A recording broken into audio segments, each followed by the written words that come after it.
شيء مبين اخوي في دول الخليج، كل شيء مبين في الصور والسوشيال ميديا ان الحق مع المغرب. ان الاعلام الجزائري للاسف، انا اعيدها 20 مره، دائما الاعلام الجزائري يعني ما يقول الحقيقه للاسف.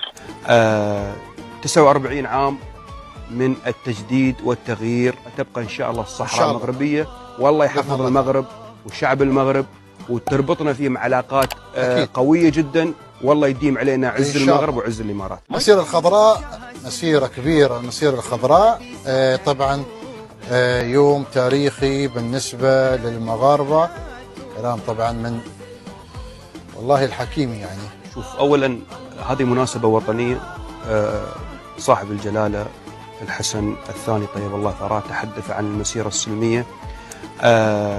49 عام من التجديد والتغيير لمصلحة المغرب ولمصلحة صحراء المغرب، وأنا أعتقد المشاركة كانت مهمة جدا في سنة 75 شارك فيها من الكبار والصغار، وشاءت الصدف أن تشارك دولة الإمارات برعاية سامية من الوالد طيب الله ثراه الشيخ زايد، حيث أرسل ابن سيدي صاحب السمو الشيخ محمد بن زايد كان عمره 14 سنة. وهذا يدل عبد الله على قمة العلاقات المرتبطة ما بين دولة الإمارات والمملكة المغربية. أعتقد المسيرة تجسد ملحمة تاريخية وطنية للصحراء المغربية، وأنا أعتقد اليوم دولة الإمارات أيضا كشعب نحتفل مع أهلنا في المملكة المغربية وشعبها على هذا اليوم العظيم.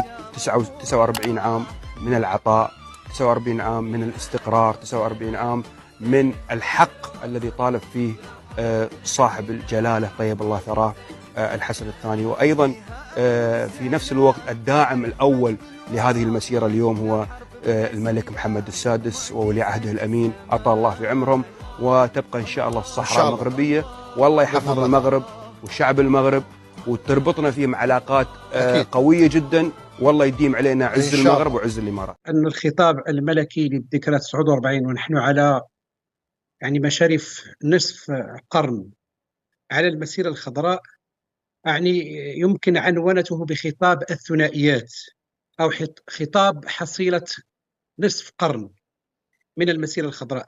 جلالة الملك يعني أشار لجملة من القضايا الداخلية المرتبطة بطبيعة المسيرة الخضراء، سلميتها وشعبيتها، وعلى الأجيال الحالية أن تتذكر أن كلمة سلمية في 75 عندما كان العالم قد خرج من الحرب العالمية الثانية وحرب الهند الصينية، من جملة كان العالم لا يعرف إلا الحروب.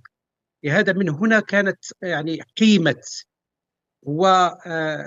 وفرادية المسيرة الخضراء. جلالة الملك أشار إلى جملة قلت من الثنائيات. الثنائية الأولى هو عندما قال تمكن المغرب من ترسيخ واقع ملموس، في الجهة الأخرى لا زال الناس يعيشون في خيالات وأحلام، يعني مرحلة الحرب الباردة. الثنائية الثانية عندما أشار جلالة الملك وقال لقد حان الوقت لتتحمل الأمم المتحدة مسؤوليتها، لأن هذه التحولات التي عرفتها القضية سواء داخليا على المستوى التنموي، على مستوى الشعبي، على مستوى المشاركة لساكنة الأقاليم الجنوبية، على المستوى الدولي، على مستوى الاعترافات، القنصليات، يعني كل ما علموه السيدات والسادة المشاهدين، لابد أن تواكبه تحولات في المنظومة أو في خطاب الأمم المتحدة. لابد للأمم المتحدة أن تطرح اليوم قضايا أخرى، من ضمنها ماذا بعد تفكيك مخيمات البوليزاريو. الأمر جدي جدا، نحن نتحدث في مرحلة دقيقة من الحسم. يعني ما مصير المسلحين في تندوف، ما مصير المحتجزين. جلالة الملك أشار لثنائية أخرى عندما قال هنا ترفضون الاستفتاء هنا تطالبون باستفتاء يعني تم تجاوزه، وهذا الاستفتاء المغرب هو الذي طالب به عندما كانت شروطه الموضوعية والسياسية قائمة. لم تعد تلك الشروط قائمة، والأمم المتحدة حسمت مع هذا الأمر.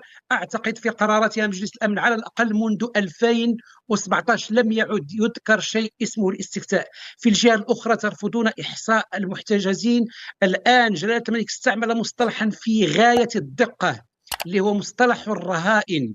الآن كنا نتحدث عن المحتجزين وكنا نقول أن في مخيمات تندوف هناك محتجزين، هناك مرتزقة، هناك هاربون من القانون من موريتانيا ومالي وتشاد وغيرها من دول الساحل ومن الجزائر.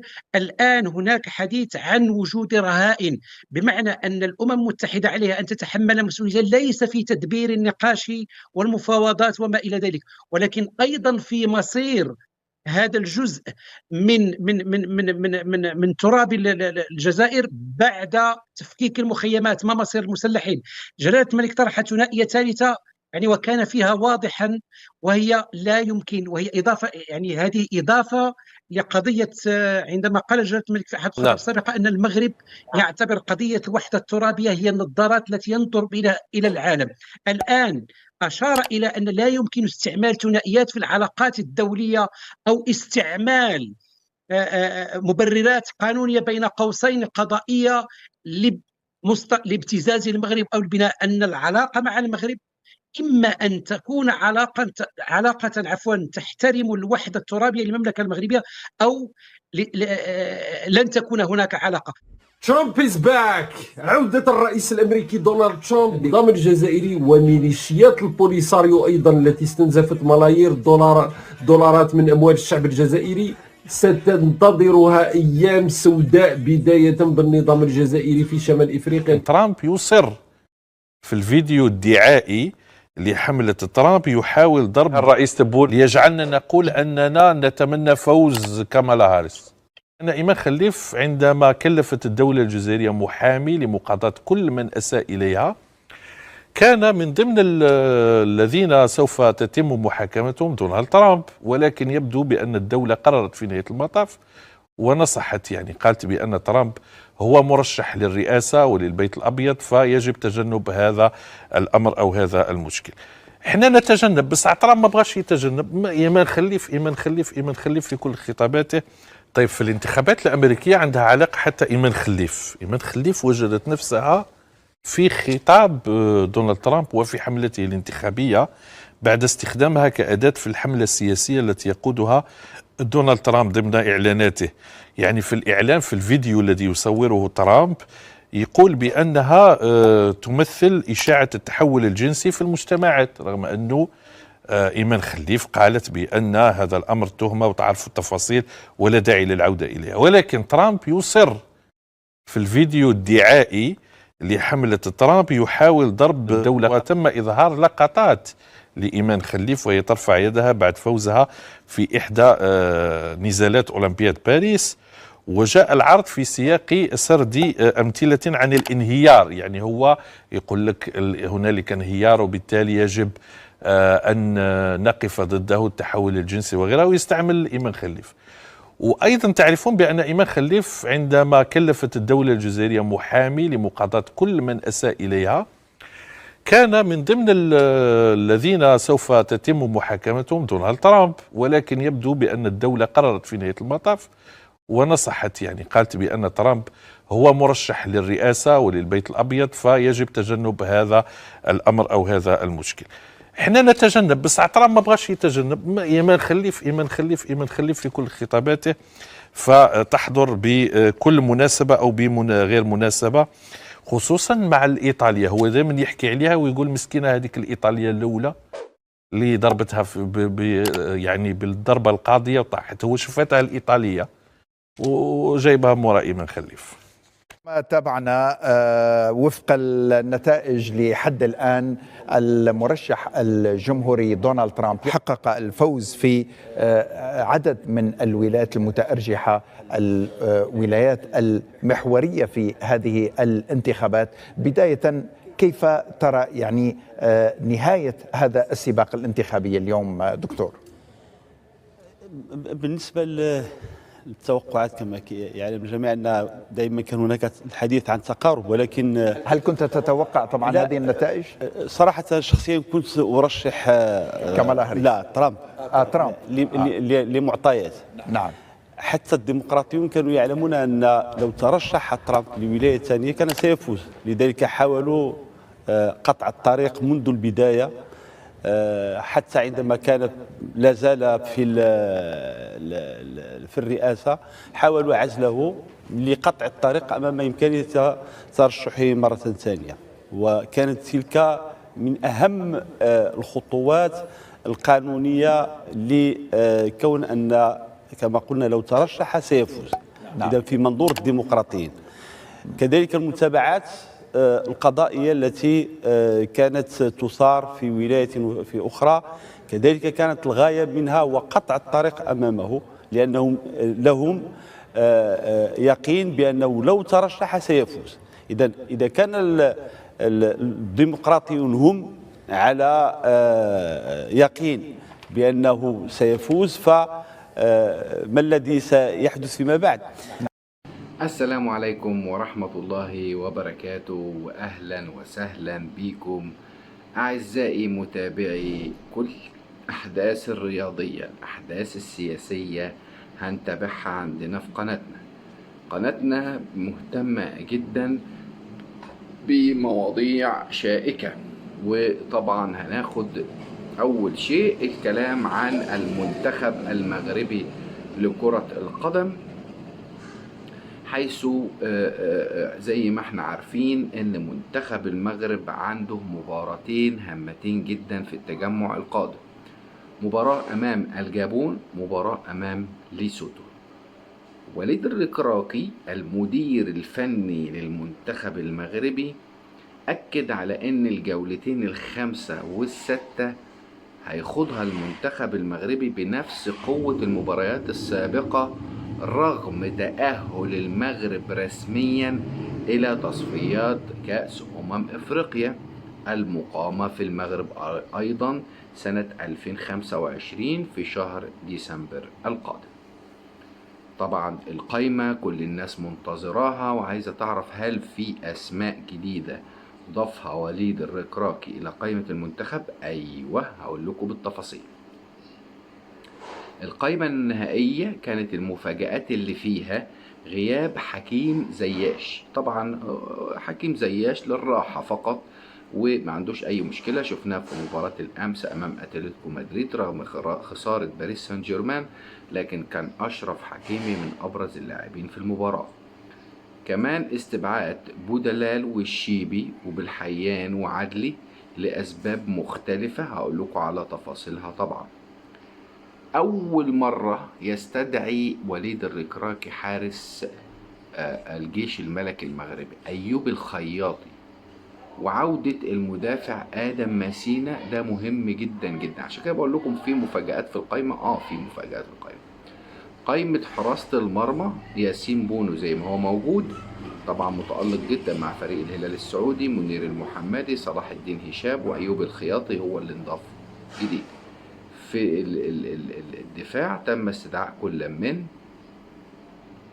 أشرف حكيم وعبد الكبير عبقار وجمال حركاس ونايف أكرد ونصير مزراوي وأدم أزنو وأدم مسينا ويحيى عطية الله لأول مرة.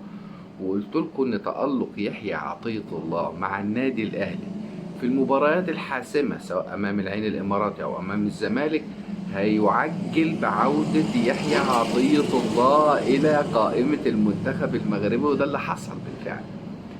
وسط الميدان موجود عز الدين أناحي، إسماعيل الصيباري، أسامة ترجالين، كمان سفيان مرابط وبلال الخنوس وأمير ريتشاردسون وإلياس بن صغير. دي قائمة وسط الملعب مفيش فيها جديد، نفس القائمة اللي كانت بتلعب المباريات اللي فاتت ضمها وليد الركراكي للمباراة دي. كمان في قائمة المهاجمين إلياس أخوماش اللاعب المميز جدا، وسفيان رحيمي لاعب العين الإماراتي، يوسف النصيري لاعب فنربخشة، أسامة صحراوي وعبد الصمد الزلزولي المتألق مع فريق ريال بيتيس، وأيوب الكعبي المتألق وهداف فريق أولمبياكوس، وإبراهيم دياز طبعا غني عن التعريف نجم نادي ريال مدريد.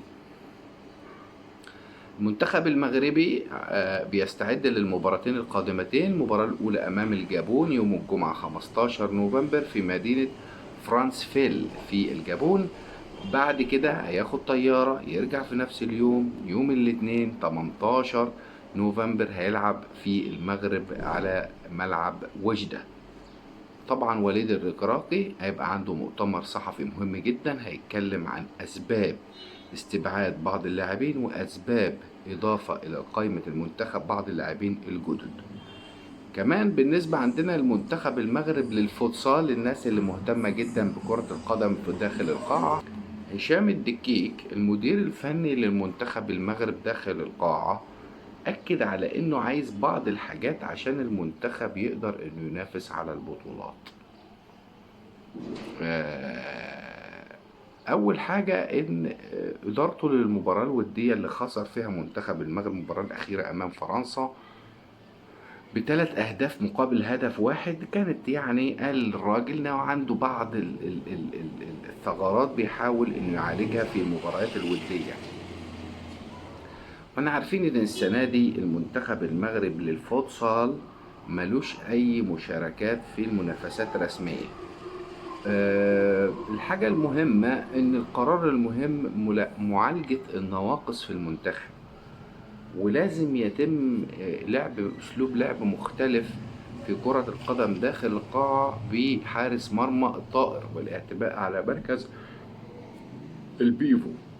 عشان كده منتخب المغرب داخل القاعة بيحظى بدعم كبير جدا جدا جدا، وكانت دعوة هشام الدكيك للجمهور المغربي، قال لهم انتظروا هتشوفوا حاجة كويسة جدا من المنتخب المغربي للفوتسال بعد اكتماله، لأن كان عنده إصابات كتير جدا وعنده ناقص كتير جدا في عدد اللاعبين اللي موجودين.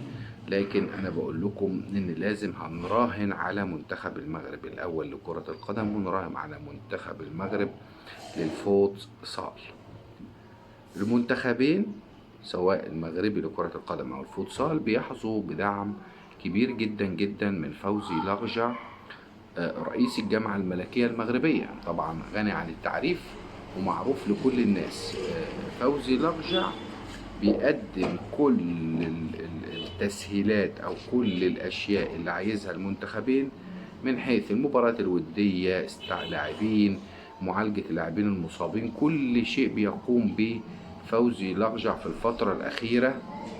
والكلام ده طبعا بيبقى بتوجيهات من الملك محمد السادس للارتقاء بالرياضة في المغرب. الرياضة في المغرب موضوع كبير جدا، موضوع مميز جدا، شائك جدا، فيه كلام كتير جدا.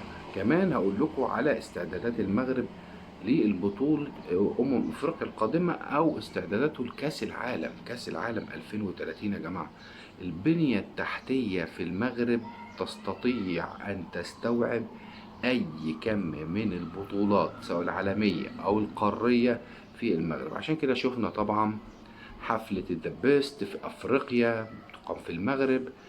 كل المنتخبات اللي عندها أزمات في بلادها ومتقدرش تلعب في بلادها، المغرب بيستضيف هذه المنتخبات عشان يلعبوا مبارياتهم. عشان كده المغرب وفوزي لغجع بيحلوا مشاكل كتيرة جدا جدا داخل الاتحاد الافريقي لكرة القدم. وفوزي لغجع من الشخصيات المؤثرة جدا سواء في الفيفا او في الاتحاد الافريقي، ومن الشخصيات المرشحة بقوة ان هي تكون رئيسا للاتحاد الافريقي لكرة القدم.